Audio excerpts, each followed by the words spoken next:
If you have an underwater point, that will create additional structure, additional turbulence in the water, and that can help to funnel the bait as well.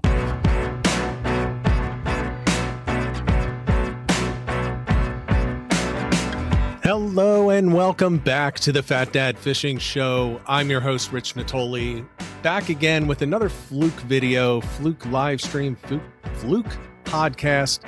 This one's another solo show, and it's on a topic that I get a lot of crap for, but I also get a lot of crap when I don't do these for quite a while, and it's basically how to find a fluke spot in the backwater.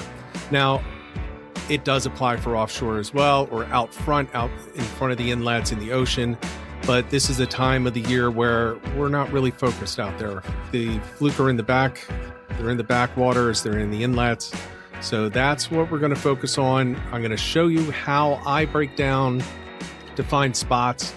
And look, listen to it or don't listen to it. It's up to you. I'm just trying to help out. And I'm going to try not to burn spots. I'm going to get a whole bunch of crap for it anyway.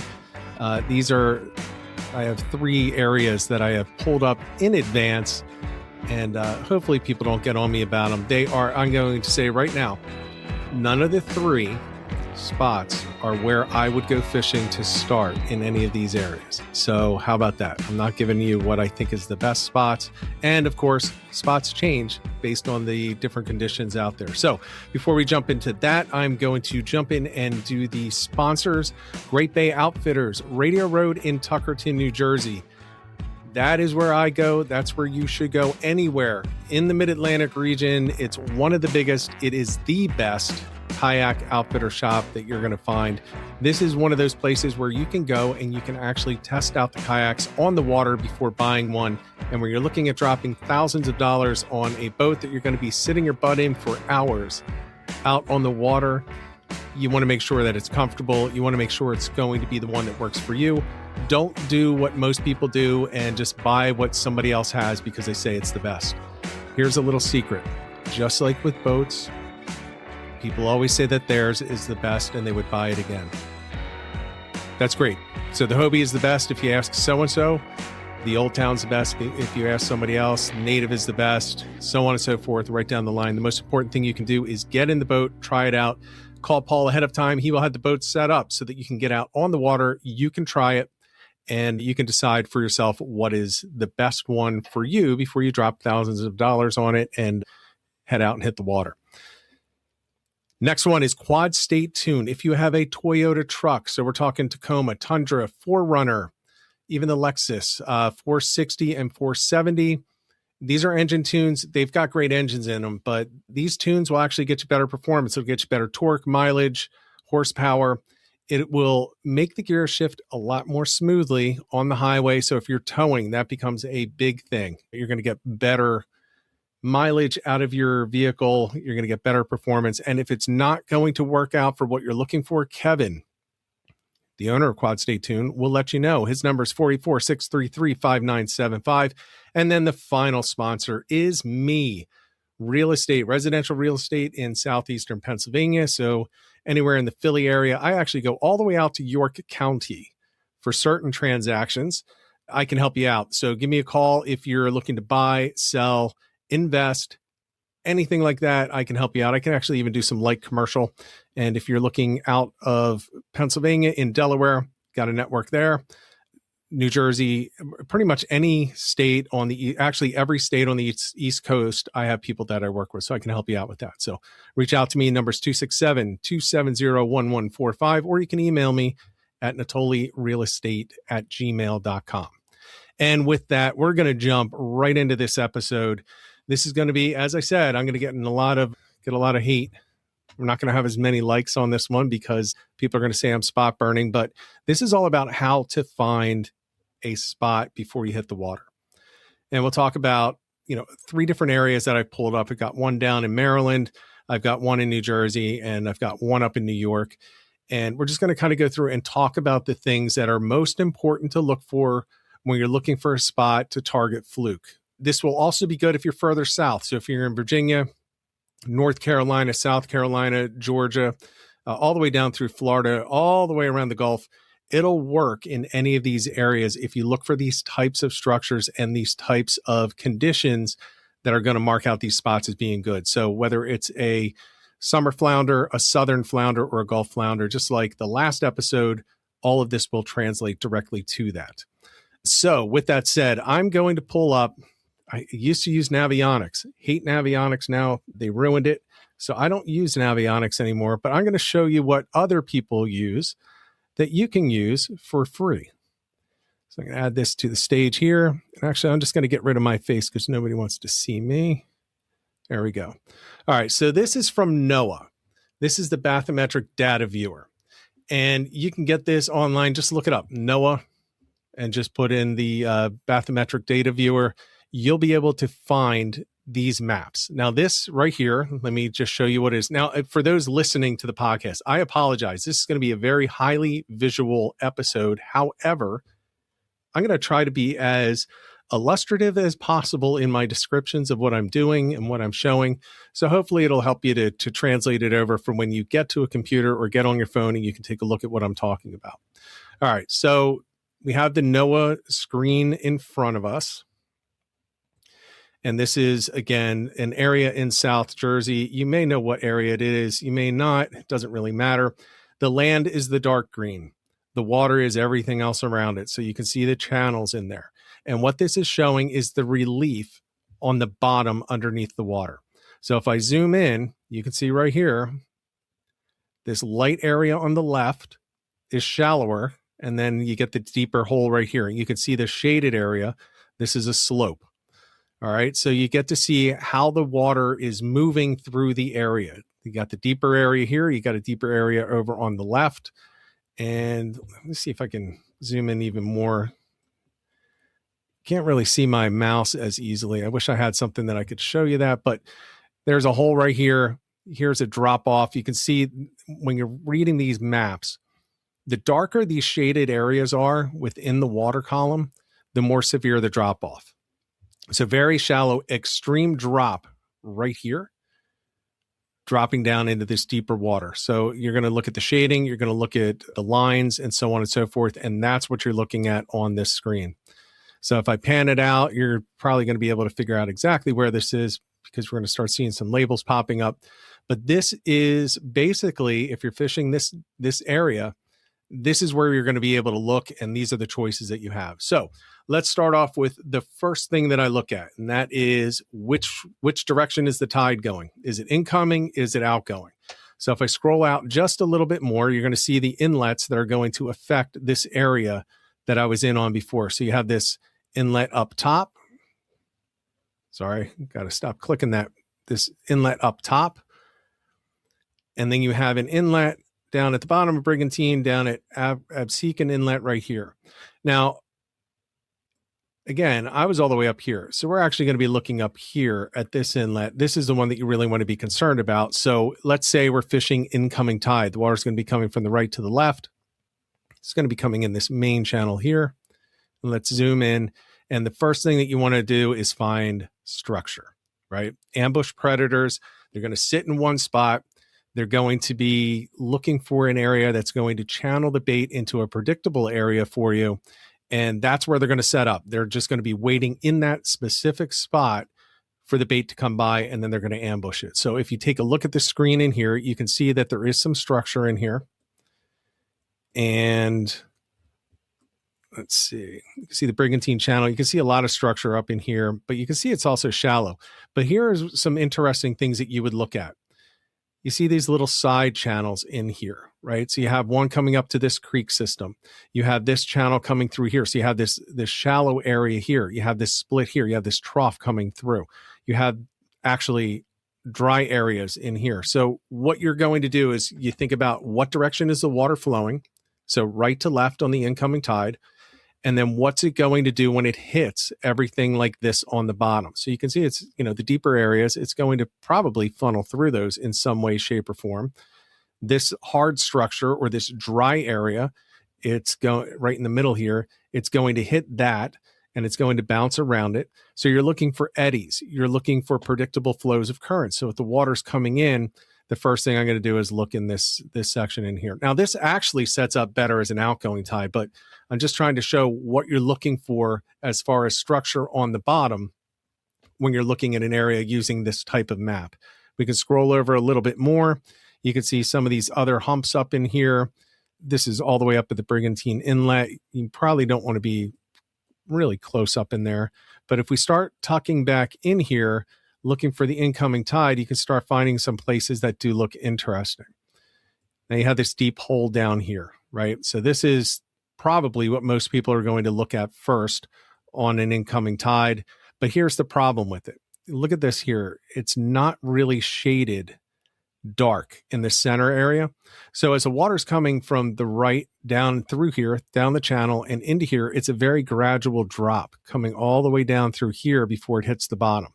Now, what you do have is this little slope back in here where it's going to come back up. So maybe fishing down in that area is going to work. But look at this on the outgoing tide. You have, let me zoom out a little bit. You have the creek systems are going to be emptying out and going the opposite direction.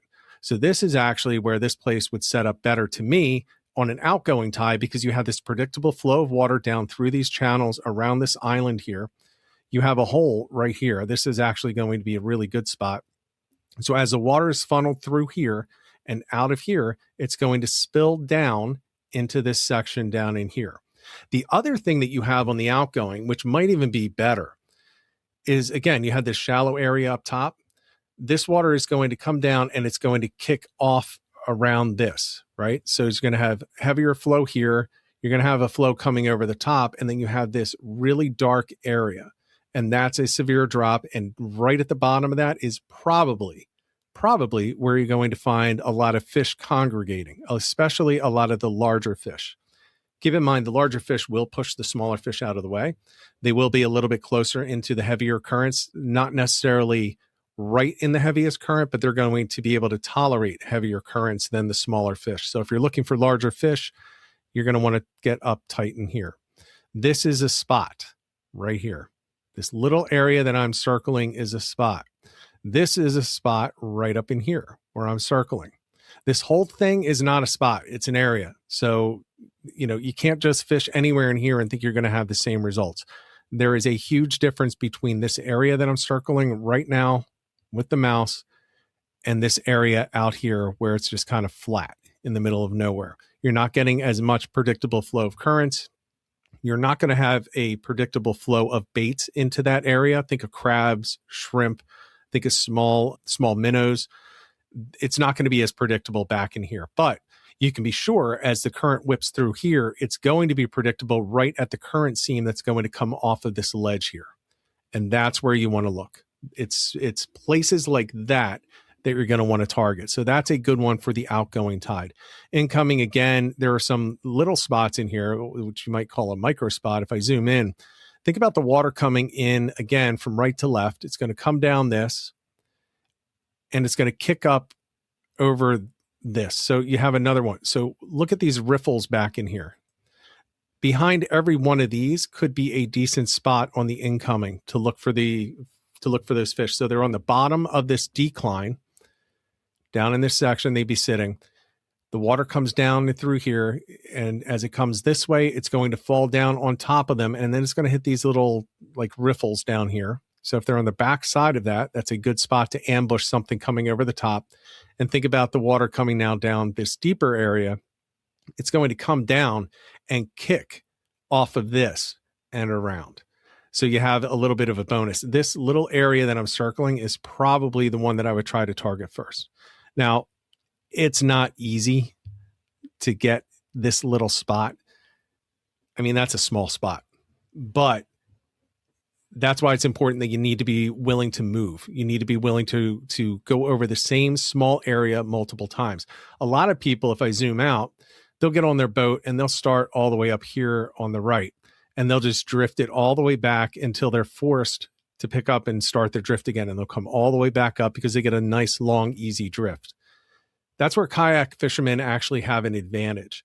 We can stay in one spot very easily with very little effort, as long as you have a pedal or a motor kayak. So we'll just kind of find this little thing and we'll just drift it, pedal, drift it, pedal, and we can go over this 10, 20 times in 25 minutes, and we can really fish this specific spot right here. Whereas the boats, it's harder to hit a spot like this, but it's important that you do it. So if you have a boat, you want to make sure that you're really working the area so that you're getting into the areas that are going to give you the best chance to get those fish. All right, so that's that one. So let me see, there's some questions in here. Okay, so the first one, all right, so Joe, can you show the configs that you have on the bathymetric data view? I can, and actually, you know what I'll do? I will put in after this, in the top comment, I'll actually put the link. I'll put the exact link to this so that you can see it. And then you can just kind of bookmark it if you wanted to kind of go to that default. So let me just do this. I can open up the side so you can see it. So I have it a multi-beam data set raw. And I think that's the only thing that I have on this one, actually. Oh, okay, DM standard release. Actually, I don't think this does anything, to be honest with you, if I uncheck this. Digital elevation models.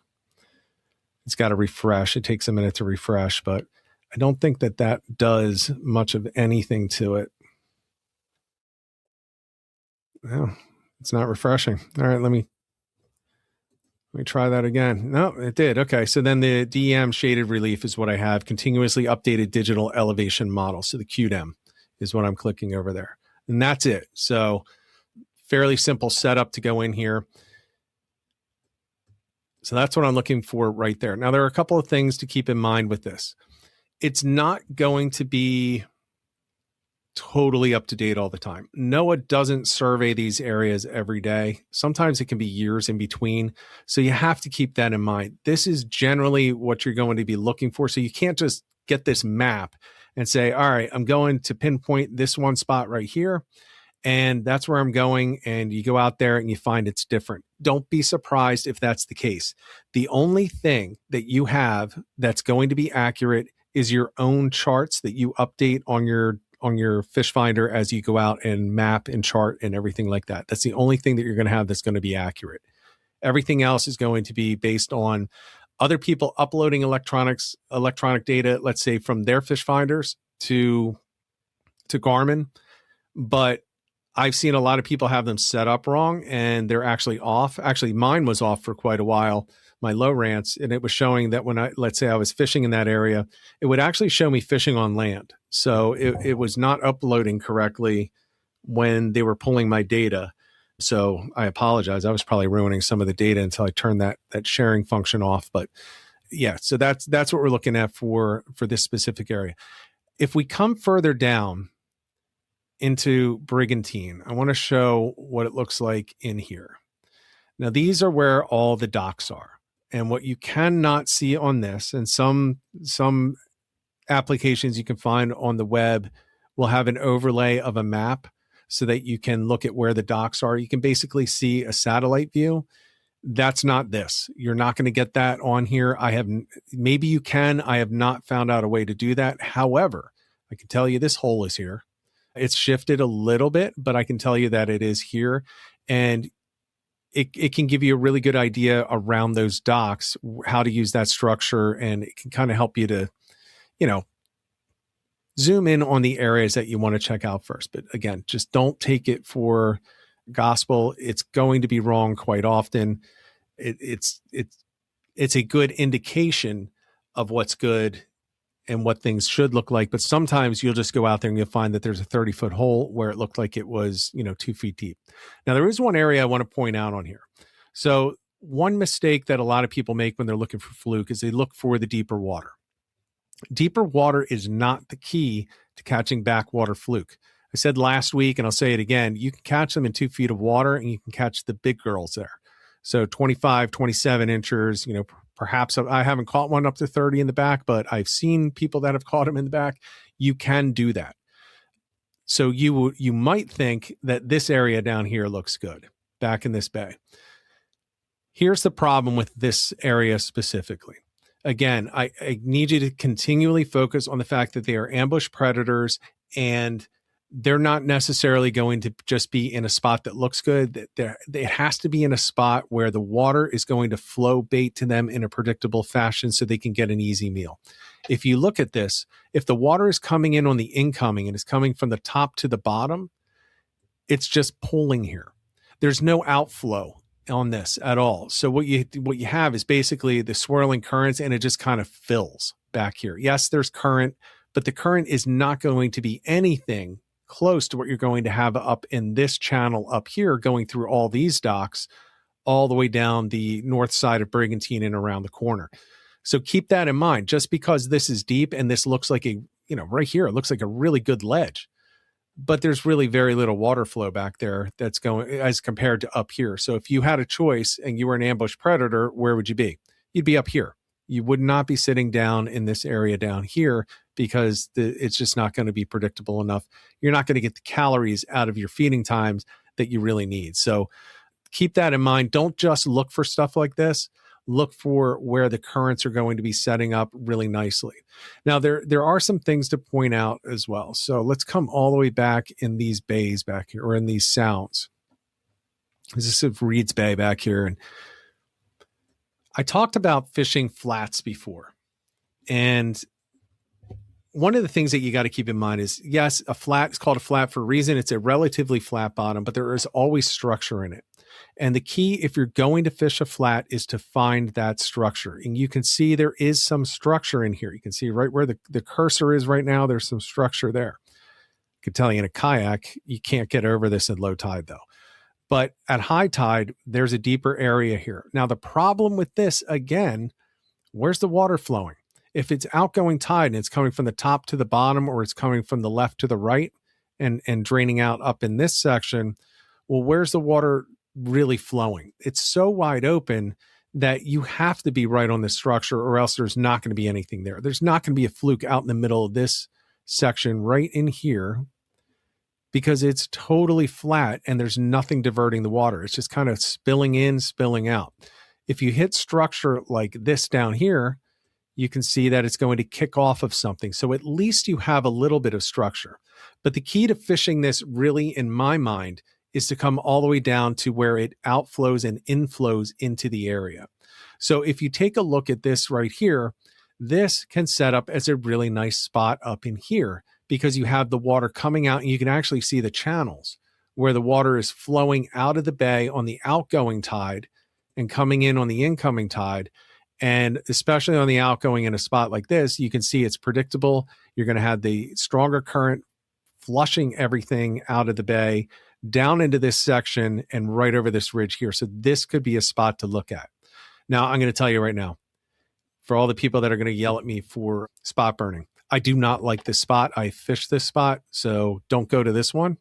I mean, you can, maybe you'll outfish me there, but it's not an incredibly reliable spot, even on the outgoing, but it does have the traits that you're looking for. There's just better areas along this bay or along these sounds that you're going to have better success at. It's more appealing for the fluke. So, but that's a good example there. You have the structure, you have the predictable current flow, and it's going to empty out and bring that into this specific area. So that's a place that you want to target. All right, so that's a New Jersey one. Now let's go and take a look at Maryland. So this is behind Ocean City, Maryland. Just another example. This one is probably the most popular that people always talk about. You can see it right here. I wish it was a higher definition. I just do not have a high definition view of this, but you can see this really dark ridge over here on the left.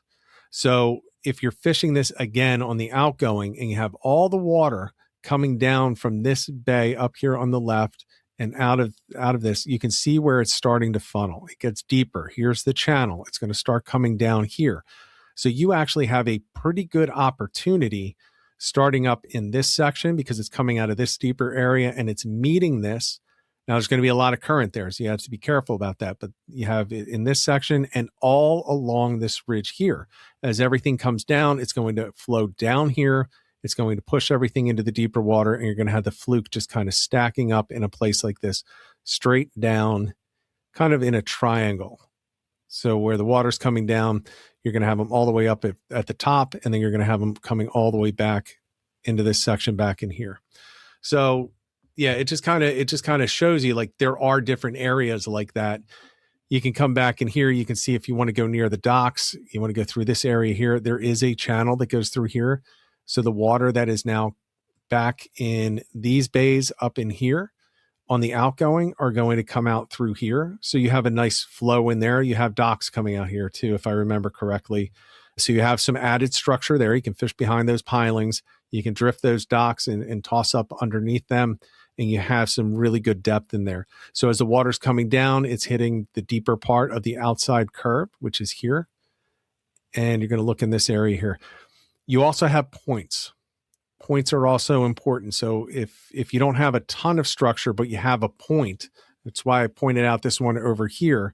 If you have an underwater point, that will create additional structure, additional turbulence in the water, and that can help to funnel the bait as well. If we come down south of the inlet, if I remember correctly, let's see. Let's come down south towards the inlet. I don't know if we have to go south of it. All right, you can see this is a decent area here. So think of the outgoing. This would be a good outgoing spot. So what you have here is you have this deep area, and you can see it's relatively flat all through here. Now, there are some good ridges over here, but look at how they align. If the water's coming from the top to the bottom, well, you're not getting a ton of usage out of this over here on the left. So yeah, it's nice. It looks nice, but you don't have the water flowing over it and pushing things down. It's kind of pushing everything along it. So yes, things could collect over there, but look what you do have. You have this upwell. It's going to upwell here as you get shallower, and then it's going to drop really fast again. And then you actually have all of this down in here. This area on the outgoing would look really good to me. This is something I would absolutely check out. I have never fished this, so I don't know if I'm burning anything or not. There could be, a massive 70-foot boat sitting there that, we can't fish there anyway, but it looks like there's probably a bridge there. But this is an area that I would absolutely be looking at because of what it does to the water. It takes all of this, it upwells, and then it drops right back down. And then you have this additional structure right in here, which is going to push that water in a predictable area. I would fish the back side of this. This is the point that you're looking at. Yes, you can fish up in here as well, but I would actually fish behind here, and this would be the spot that I would be looking at. You also have, it's not as easy to see, but you see this lighter triangle coming down here. That means that the water coming down again in this direction is going to kick up. It's a little bit longer of a stretch in here, but it's going to drop down here and funnel out in this direction. You can see the shape of it like this. That means the water is going to come down and it's going to funnel around it. So you have this section down in here, which could be good. And you have this pocket up in here, which, if you can hit that pocket, you may be able to find a big fish sitting there. You had the benefit of this also later in the season being closer to the inlet. So it's going to be probably a much better area to check out because you're going to have that direct line out to that fresher water and the cooler water from when it heats up. Now you get a little south of Ocean City, and really the area doesn't look nearly as good. You don't have nearly the structure, but you do have these creek systems that empty out. You can see here. So all this water up in here at high tide will be coming out and around. So these do become a little bit more attractive as the water's coming from left to right. So you can sit back in here, and that's where you're going to be looking at. So I'm seeing from Carl, there's a headboat tied up right where I had pointed out before. Okay. So maybe when they're out, maybe fish there. But it's really the structure that we're looking at, not necessarily the exact spot. So if you're down in the Ocean City, Maryland area, that's an area that you'd want to look. There are also, I'm not going to talk about it in this one. I can tell you that there are some really nice areas that set up for specks down in this area. So if you want to go for speckled trout a little bit further south, there are some really good spots, especially where you have the water coming out, also weak fish, but you're going to have more success targeting the specks down in here, I think, than you're going to have with the weak fish. All right, so that's a Maryland one. And then the last one that I have, this is Jamaica Bay up in New York. So this is a very interesting, very heavily fished area. So that's one of the reasons I put it up here, because you can't really burn anything in here because it's fished so heavily. But again, we're not finding specific spots. We're talking about how to find the spots. So predictable flow of current on the incoming. Just let me zoom out so that people can see exactly the setup if you've never been to Jamaica Bay or you're not familiar with it. So you have the inlet to it is basically down here on the bottom left. So the incoming tide is going to come in this direction and push up and through this way. And then the outgoing is going to go from the top right down to the bottom left. So let's come in here and look at some of the things that are interesting. One of the things that's interesting in here is this channel and this structure back here near Grassy Bay. Now, I don't know the depths. I wish I had an overlay, but you can see in this area much better detail on what the bottom looks like. And you can see that there is a lot of structure back in here. So whether it's 4 feet deep or it's 30 feet deep, you can see that there is structure in here. Now, the way this sets up, again, if we zoom in, on the incoming tide, you have these drops right here. So this is more of an incoming tide area here because you have it on the backside of the current flow, that severe drop. So you'd be back in there. You have down here, if you look at where, now you have a channel over here, you have a channel here, you can look at where they kind of converge. So you're going to have a decent flow coming down through Jackson Hole Creek. You're going to have this flow coming out of this main channel, and look at where it comes together right up in here. Now, again, this is not the deepest area. Deepest area is out here. But because you have these two streams of water coming together and you have them converging in one spot, this is where a lot of bait is going to collect. So it's going to come down off this point. It's going to come down out of this channel. Even though it's not a deep channel, it is a channel. And you're going to have this severe drop right there. I would be looking on the backside of this. It's a good spot to be looking. It's a spot that could produce. I have not fished there. I don't know if it actually is a great spot or not, but it's something I would certainly be looking at. There was another spot up in here. Take a look in here. Again, let's talk about the outgoing. So it's a pond, right? There's not going to be a lot of water flow up in here. I wouldn't really sit up in there. But on the outgoing, depending on how deep this is, you're going to have the water flowing out this one little spot down here. And you can see the channel, you can see the structure around it, and you can see the little points down in here. So this is an interesting one because you might think, let's get right up in this choke point. Okay, you can do that. However, if you just come back a little bit more, you can see some things setting up. I would assume by the way that this sets up and the way that the bottom looks, the water is coming down here and it's almost cut out a trough in here into this pattern here. So it feels as though the current is coming down and it'll kick out this way. If that's the case, you have an opportunity down in here. You also have an opportunity behind this point because you'll have less current flow. So you'll have a current seam there. So it's something that you may want to consider is taking a look on this backside over here, maybe down in here, not necessarily, but it could be worth a look. I would actually come up closer to here and fish in this little spot here because you have that natural point there. And that's actually a land point. It's not submerged. So you got that area right in there. So those are the things that I am looking for. Those are 3 areas, 3 different states. Again, I did not pick spots that are the best just because that's not what this is about. It's not an episode where you get on and I'll just show you where to fish. I'm showing you how to find the spots yourself and what I'm looking for. Now, the one thing that you have to consider that I didn't talk about because it would take way too much time is this. You have to factor in the wind. And one of the most difficult parts of all of this is you can set it up, and this happens all the time because wind forecasts are absolutely terrible, right? So you set it up, let's say it's for a tournament, and you're thinking, all right, I'm going to go to this spot and I'm going to fish it on the incoming. I'm going to go over this one area 5 or 10 times, and I'm pretty sure this is where a big fish is going to be. Keep in mind that your drift is going to be impacted. So make sure that you have your drift socks, make sure you have your trolling motors, make sure you have yourself ready to pedal if you're in a pedal kayak, and make sure that you can adjust for it. There are going to be days where you're going to have the wind against the tide. We all know wind against tide is terrible because it's really difficult, but that's the reason. It's pushing you against the way that you want to go. You want to be traveling with the current, regardless of what the wind's doing. And you want to try to use that wind to get you over the best spot within the specific area that you choose. I know that's very beginner, very basic information, but it's worth mentioning because I guarantee you the first windy day that I'm on the water, I'm going to see 30 boats out there and they're all just going the wrong direction. They're setting up in the wrong spot. They're drifting and they're going over, sandbars and everything like that because they're not taking into account the wind, or they're just going flat out wind against tide and just letting the wind take them rather than just getting a $30 drift sock or two and throwing them off of the spring line and the back cleat. So yeah, so that's it. Let me see if there are any questions in here. I don't think there are.